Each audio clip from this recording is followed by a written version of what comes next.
mendengarkan podcast ini. Shalom saudaraku, kebenaran hari ini berjudul Dosa yang Tidak Terampuni. Dalam Matius pasal 12 ayat 31 tertulis, "Sebab itu aku berkata kepadamu, segala dosa dan hujat manusia akan diampuni, tetapi hujat terhadap Roh Kudus tidak akan diampuni." Secara tersirat dikesankan bahwa ada dosa yang tidak dapat diampuni, yakni menghujat Roh Kudus.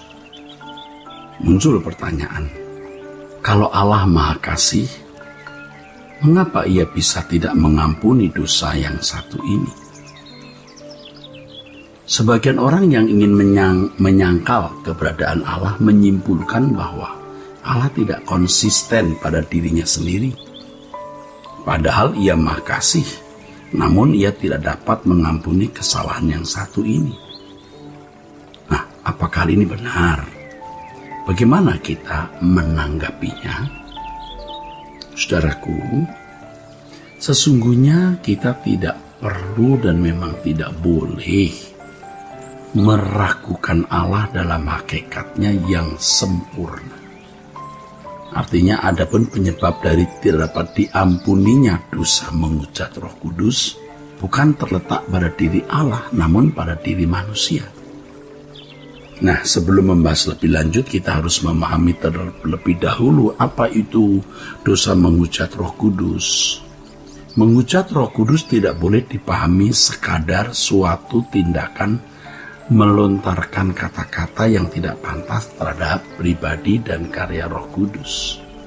Menghujat Roh Kudus adalah satu stadium atau level di mana orang sudah memiliki keadaan nurani yang gelap, sehingga tidak mau menyelesaikan dosa atau kesalahannya.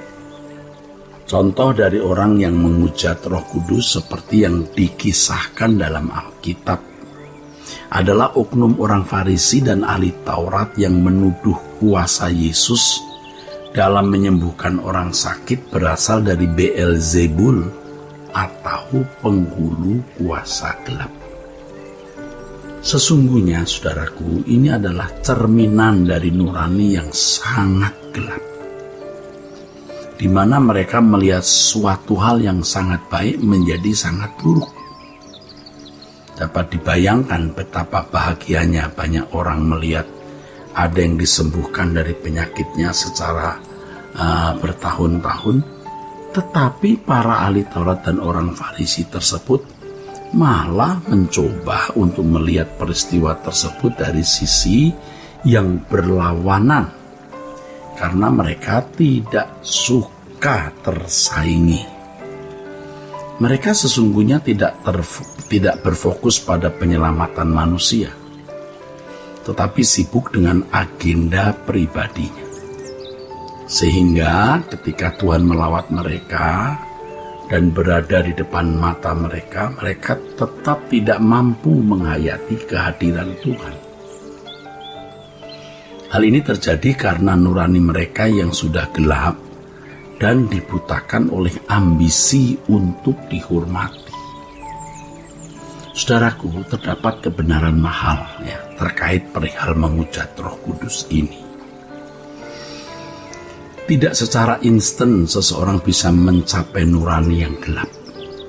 Ada proses dan waktu memilih yang panjang sampai seseorang berada di titik tidak kembali. Point of no return.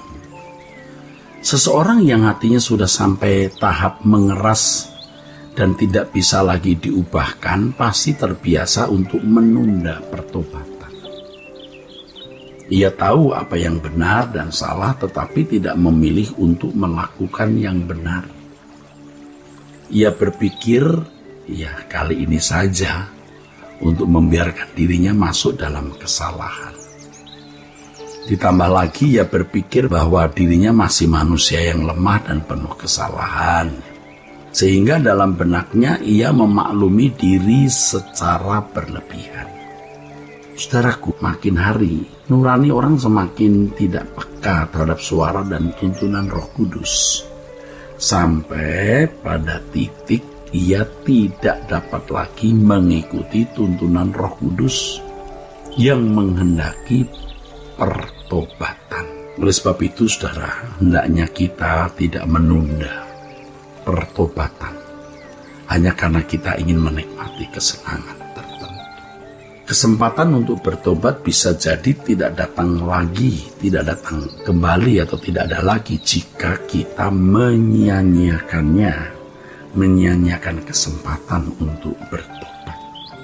Saudaraku, orang yang menunda pertobatan adalah orang yang berpotensi untuk menolak keselamatan dalam Tuhan Yesus Kristus. Menunda pertobatan sama dengan tidak menghargai pengampunan Allah. Pengampunan Allah diberikan dengan tujuan untuk mengubah manusia menjadi serupa dengan anak tunggalnya. Ketika seseorang ingin diampuni, namun tetap hidup dalam dosa, hal ini menunjukkan bahwa ia tidak memenuhi maksud diberikannya pengampunan tersebut. Orang-orang seperti inilah yang disebut sebagai kelompok yang menganggap najis darah perjanjian, dan mereka menghina roh kasih karunia, seperti yang dikatakan dalam Ibrani pasal 10 ayat 29. Saudaraku, orang percaya yang telah ditebus oleh darah Yesus harus sungguh-sungguh memperkarakan dirinya setiap hari ketika menemui ketidaktepatan di dalam dirinya. Jadi ketika kita menemui ketidaktepatan dalam diri kita, ya kita harus mengenali itu. Kita harus peka mengenalinya itu dan segera bertobat kepada Tuhan. Bertobat bukan hanya meminta ampun atas kesalahan yang telah kita lakukan, saudara. Bertobat di sini berarti merubah atau mengubah cara berpikir. Mengubah cara berpikir terhadap hal tertentu atau hal tersebut dan melakukan hal yang seharusnya. Jadi bukan hanya meminta ampun atas kesalahan yang kita lakukan, tapi mengubah cara berpikir. Jangan sampai kita menyia-nyiakan pengorbanan Allah yang begitu besar di dalam Kristus, sehingga tergiring pada stadium menghujat Roh Kudus. Kesalahan yang terus dibiarkan berlarut-larut akan mengkondisi seseorang itu menghujat Roh Kudus, saudara. Satu-satunya cara untuk menghindari dosa ini yaitu menghujat Roh Kudus. Saudaraku, kita harus hidup dalam hormat terhadap Tuhan, hormat takut terhadap Tuhan dan mengasihi Dia. Jangan menunda pertobatan selagi ada kesempatan, sebab kita tidak tahu bila mana kesempatan itu berakhir. Jadi menghujat Roh Kudus adalah satu stadium atau level di mana orang sudah memiliki keadaan nurani yang gelap sehingga tidak mau menyelesaikan dosa atau kesalahan.